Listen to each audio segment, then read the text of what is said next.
Assalamualaikum warahmatullahi wabarakatuh. Perkenalkan, nama saya Dika Andrian, NPM 23412061.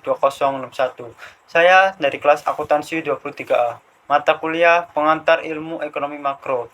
Dosen pengampu Kamala Puji, SEI ME. Di sini saya akan memberikan pandangan saya terhadap kebijakan sistem moneter di Indonesia. Kebijakan moneter mengacu pada upaya mengatur suplai uang dan suku bunga untuk mencapai stabilitas ekonomi. Sebagai otoritas moneter di Indonesia, Bank Indonesia bertanggung jawab menjaga stabilitas harga, inflasi rendah dan stabil, serta mendukung pertumbuhan ekonomi yang berkelanjutan. Sistem atau kebijakan sistem moneter di Indonesia juga memiliki tantangan dan peluang. Untuk tantangan yang pertama yaitu volatilitas eksternal. Indonesia rentan terhadap fluktuasi eksternal seperti perubahan suku bunga global, harga komoditas, dan stimulan pasar global. Hal ini dapat mempersulit Bank Indonesia dalam merencanakan kebijakan moneter yang stabil. Yang kedua, itu ada ketidakpastian global. Ketidakpastian politik dan ekonomi di tingkat global, seperti konflik perdagangan dan ketidakstabilan geopolitik, dapat mempengaruhi kondisi ekonomi di Indonesia secara signifikan. Yang ketiga, yaitu ada dinamika ekonomi internal. Tantangan internal termasuk ketimpangan ekonomi antar wilayah, ketergantungan pada sektor ekonomi tertentu, seperti misalnya yaitu ada sektor komoditas dan masalah struktural seperti ketidaksetaraan pendapat dan akses terhadap layanan keuangan. Selanjutnya kita masuk terhadap peluang dari kebijakan sistem moneter yang ada di Indonesia. Yang pertama yaitu inovasi teknologi keuangan atau biasa disebut fintech. Peluang untuk memanfaatkan teknologi keuangan dalam meningkatkan efisiensi sistem pembayaran, akses ke layanan keuangan, dan transparansi kebijakan moneter. Yang kedua yaitu ada penguatan kebijakan makroprudensial.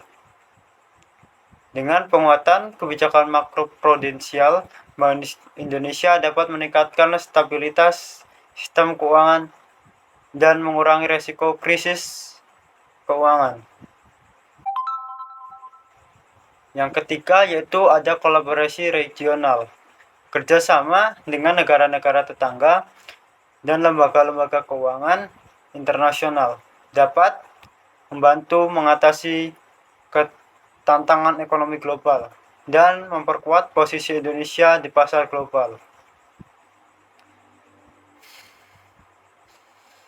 Yang keempat yaitu ada diversifikasi ekonomi. Peluang untuk diversifikasi struktur ekonomi di Indonesia menuju sektor-sektor yang lebih beragam dan berbasis teknologi yang dapat meningkatkan ketahanan ekonomi terhadap goncangan eksternal.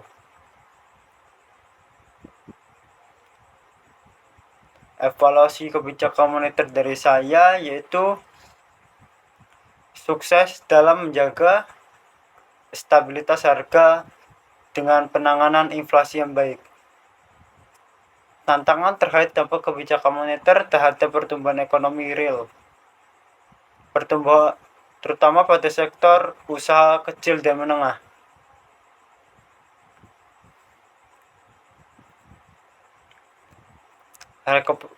Selanjutnya yaitu rekomendasi untuk mempertahankan kebijakan moneter yang ada di Indonesia, seperti kebijakan moneter yang akomodatif namun berimbang, memperhatikan keseimbangan antara inflasi dan pertumbuhan ekonomi.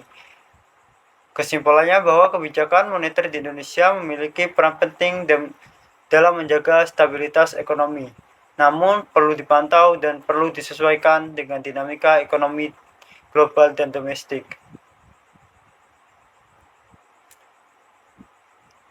Jadi, pandangan saya terhadap sistem kebijakan moneter yang ada di Indonesia yaitu saya percaya bahwa kebijakan moneter yang ada di Indonesia terdapat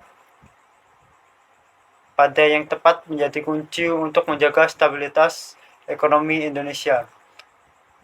Menjaga inflasi tetap rendah adalah langkah yang penting untuk melindungi daya beli masyarakat.